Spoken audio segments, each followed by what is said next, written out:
Hello everyone, a short update here on Ukraine's drone strike yesterday which targeted two Russian tankers in Primorsk.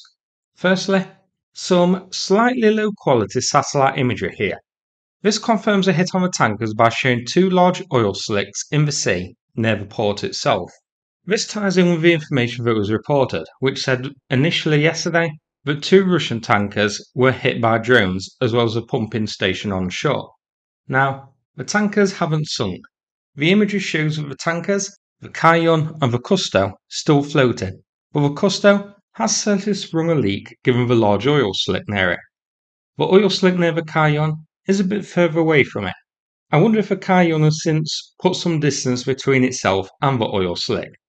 But the Kusto hasn't. Maybe the Kusto is now an immobilised ship and can't move under its own power, which is why it's remaining there. Unfortunately, the imagery isn't hugely clear, but it's the best that we have at the time of recording this video. But we do have some more information from Telegram about the strike, which I'll read out. This hasn't translated well, but it gives the overall gist of it.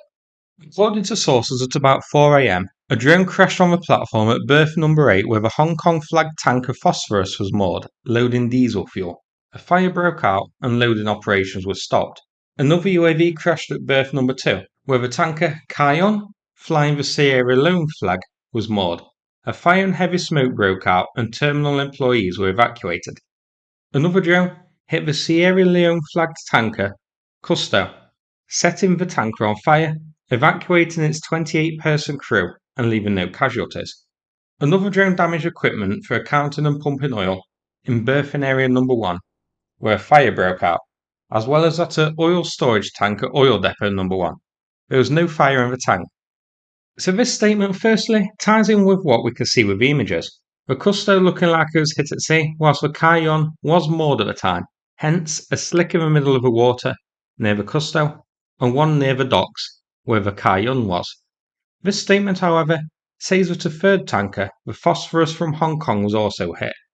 It's hard to tell, but there could be a third oil slick here which may be from the Phosphorus, if indeed that was also hit in the attack. Russia tried to diminish this attack, saying the fires were put out quickly, but a news report by Reuters says the following. Ukrainian drones disrupt Russia's key western oil terminal for the first time. First reported drone strike on Primorsk. Two vessels and a pumping station caught fire, the blaze extinguished. No oil product spill risk, according to Governor Bolshitikov. Over 30 drones destroyed over the region, Governor Bolshitikov says. He failed to mention, of course, that those 30 drones were destroyed by the target. The report further says a Ukrainian drone attack on Russia's northwestern port of Primorsk has for the first time forced the suspension of loadings at its key western oil terminal. Primorsk has a capacity to load about 1 million barrels per day of crude, making it a key export hub for Russian oil and the largest port in western Russia. So it's looking like an excellent strike here by Ukraine, hindering Russian oil exports and setting fire to two tankers. Here's the two ships that were hit. Both have a capacity of 700,000 barrels of oil each. And more interestingly, both of them have been identified as being part of Russia's sanctioned shadow fleet of tankers. So, these ships not sunk, but certainly damaged, and the oil port temporarily shut down. Here's the port's location, zoomed out so you can see it overall. So, thanks very much for watching. Hope you found the video interesting. If so, please click like and subscribe. I'd appreciate it. Thanks so much and take care, everyone.